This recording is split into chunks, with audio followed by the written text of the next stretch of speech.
Oke teman-teman, kembali lagi bersama kita berdua ya kan. Nah tapi di sini kita nggak banyak-banyak bincang-bincang, tapi ini ada games Mas Daper ya nih.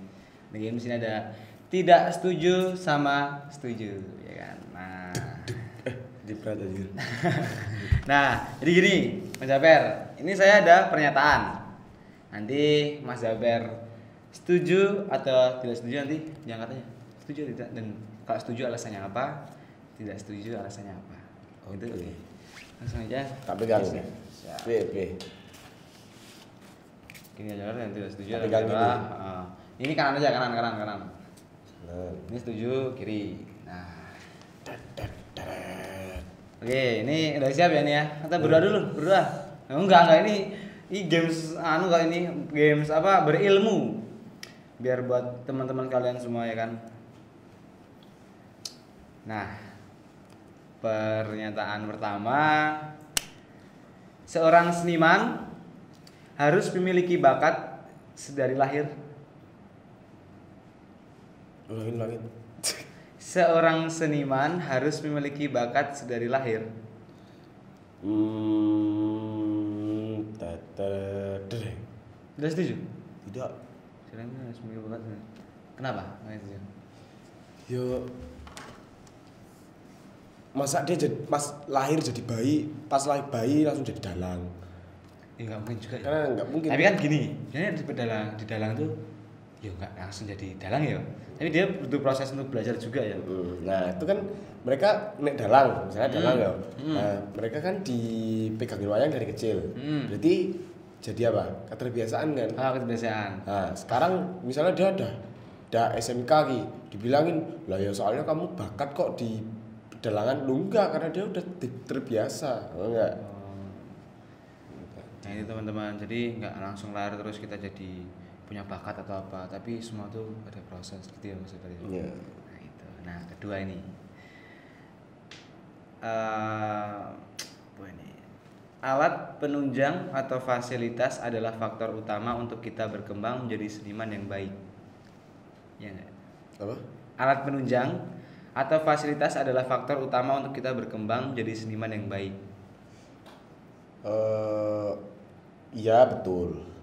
Setuju, nah betul setuju. Oke. Setuju. Nah setuju karena apa? Karena kan kita kan sekarang kan perkembangan ya. Kita kan akan Zaman, selalu berkembang, hmm. Jadi menurutku pas kesenian itu kan bakal menarik juga jika itu mengikuti perkembangan zaman juga kan. Itu sih. Betul banget sih, ya, betul banget. Masa kita mau ya ngikuti perkembangan zaman kan, masa yang lama ya, mungkin yang lama jadi sejarah kita gitu kan. Tapi sekarang udah apa ya? Sekarang tuh apa-apa bisa ya. Sekarang tuh kan di dunia tuh apa-apa bisa loh. Jadi apa-apa bisa sih. Tapi harus kembali lagi harus kerja keras, ada proses. Jangan terus nggak ada yang instan gitu ya, jadi apa gitu kan. Nah, ini yang ketiga Mas Daper. Jika memiliki minat di kesenian, haruslah bersekolah yang mendukung. Jika memiliki minat di kesenian, Iya. haruslah bersekolah yang mendukung. Bersekolah yang mendukung. Masa bersekolah mendukung? Ya jadi tuh Jadi sekolah bisa di sekolah seni. Gitu. itu loh. Oh. Haruslah kita bersekolah di Tidak sekolah setuju. seni gitu. Tidak setuju. Nah, kenapa? Karena kan ya itu sekolahnya sekolah apa dulu. Kalau misalnya sekolahnya emang sekolah dasar, sekolah menengah, ya itu nggak harus. Tapi kan kayak misalnya kayak les atau kan kita bisa ada kegiatan di luar sanggar apapun. Sanggar. Itu kalau Tapi misalnya, sanggar teater juga ada ya? ya itu kan misalnya ada keniatan diri walaupun dia nggak sekolah di sekolah kesenian, ya pasti dia bakal bisa sanggar atau. Berarti nggak harus bersekolah di sekolah yang mungkin yang di bidang seni gitu ya? Mungkin sekolah seni itu juga sebagai pendukung. Kalau misalnya kalau misalnya orang-orang yang nggak sekolah di seni kan kadang mereka nggak terlalu terpikir tentang seni kan. Kalau misalnya orang yang sekolah di seni kan kadang mereka udah, karena mereka di dunia seni pasti pikiran mereka tentang seni terus. Nah, makanya itu. Tapi tetap misalnya untuk berkesenian itu nggak harus sekolah di di bidang seni itu ya, Iya, sekolah seni sekolah itu ya. seni. Oke. Jadi nggak harus di sekolah seni guys, tapi di sanggar juga bisa, belajar di rumah pun bisa sekarang gitu kan, nggak harus di sekolah seni gitu kan. Tapi banyak di sekarang yang nggak dari sekolah seni itu bisa punya bakat seni yang malah bagus gitu ya, ya kan? Oke, siap. Ini nama pernyataan keempat. Mungkin harus lebih semangat lagi sih mas. Setuju tidak? Setuju tidak? Oke. Oke. Nomor 4, orang yang berlatih keras akan mengalahkan dengan orang yang memiliki bakat bawaan dari lahir. Apa? Orang yang berlatih keras akan mengalahkan dengan orang yang memiliki bakat bawaan dari lahir. Orang yang terus berlatih akan mengalahkan orang yang Memiliki bakat bawaan dari lahir. Itu maksudnya tuh? Maksudnya ya paham. Ya, paham. Tidak setuju. Terus kenapa itu? Setuju. Setuju. Kalau salah, setuju. Ya kenapa itu? Ya setuju lah. Misalnya kamu lahir keturunan musisi. Kamu udah terbiasa mendengarkan orang tua main gitar, kamu diajarkan main gitar. Tapi kamu nggak mempelajari itu lebih dalam dengan mencari-cari hal yang baru. Dengan orang yang terus mempelajari, cari hal baru gini, pasti kan ilmu dia akan kalah dengan orang yang terus giat belajar. Iya betul juga. Ya, kan? Ya. Tapi Mas Jabar sendiri juga orang yang mungkin berlatih dengan keras juga ya. Ya keras untuk apa ya? Ya keras sekali ya gitulah ya kan. Sampai sekarang pun ya jadi ya mungkin dipandang sama saya sendiri sama nggak tahu orang-orang di luar sana yang mungkin memandang Mas Jabar itu adalah orang yang mungkin berlatih dengan keras. Mungkin sampai sekarang pun bisa diundang ke sini kan juga gimana sih ya kan, kita kan kepo gitu. Oh ternyata gini orangnya gini. Nah ini pertanyaan kelima. Menjadi seorang seniman memiliki masa depan yang tidak menentu pendapatannya. Menjadi seorang seniman itu pendapatannya tidak menentu. Ya. Setuju. Ya. Kenapa alasannya setuju? Jadi kalau misalnya jadi seorang seniman, kalau misalnya kita nggak terus berkembang, terus berkarya, jadi seniman itu harus nggak boleh capek, nggak boleh menyerah. Jadi mereka seniman itu juga harus punya yang namanya relasi, gitu. Jadi menjalin hubungan satu sama lain, itu kekeluargaan itu yang mungkin mendukung untuk kedepannya. Cuman kalau aku sih tadi yang bilangnya menjadi tidak menentukan pendapatannya tidak menentu. Tidak menentu. Aku setuju karena kadang seniman ini belum tentu mereka belum tentu mereka berpenghasilan. Pasti itu harus mereka harus udah punya nama besar, mereka harus ada kabar-kabar seniman gitu yang mungkin pas kita karena covid gitu juga kan, seniman gitu, itu kan itu namanya juga ya. Betul. Jadi kayak ya mungkin seniman besar yang mungkin pendapatannya bisa menentu itu tadi, seniman besar. Nah itu mereka juga bekerja itu juga merintis. Nah ini langsung ke pertanyaan terakhir aja ya ini.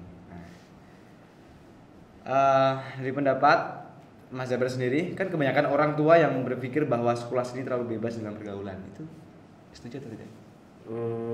Sekolah seni terlalu bebas dalam pergaulan. Sekolah seni terlalu bebas dalam pergaulan. Kebanyakan orang tua yang berpikir bahwa sekolah seni terlalu bebas dalam pergaulan. Tidak. Alasannya? Kalau sekolah itu kan sekolah ya. Sekolah seni itu terlalu bebas dalam pergaulan. Menurut saya itu tidak. Tapi pergaulan anak seni itu sendiri. Tapi kalau untuk sekolahnya itu mereka kan sekolah kan juga punya batasan. Iya betul banget. Tapi kalau kalau misalnya di pertanyaan itu bilangnya pergaulan anak seni, itu mungkin aku bisa setuju. Dari situ jawabannya. Kan sekarang kan banyak kayak orang murid-murid yang mungkin eh, cuman sebatas sekolah doang gitu ya kan. Terus dengan pergaulan dia nggak pilih-pilih, ya watan dipergauli aja gitu ya, sembarang dipergaulin aja gitu ya kan. Ini kan dari orang tua yang dibahas sekolah seni terlalu bebas dalam bulan itu nggak setuju ya. Iya, nggak setuju. Nah, udah ini gamenya itu aja. Oh, udah. Udah kan. Dari nomor 1 sampai nomor 6 ini gimana ya? Ini tuh kayak apa ya? Membawa saya sendiri sebagai orang yang mungkin nggak terlalu apa tahu tentang seni, tapi mungkin dari Brian itu tahu gitu alasan kenapa dan gimana, bagaimana, di mana rumahmu, itulah pokoknya. Udah, Mas Abed terima kasih banget ya kan nih, kan setuju dan tidak setujunya tolong mulai lagi. Apanya Mas?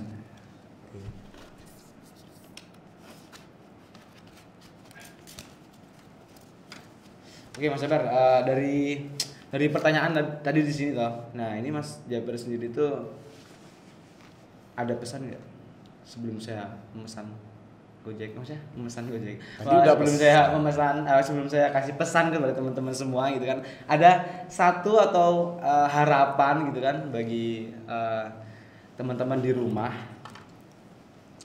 gitu.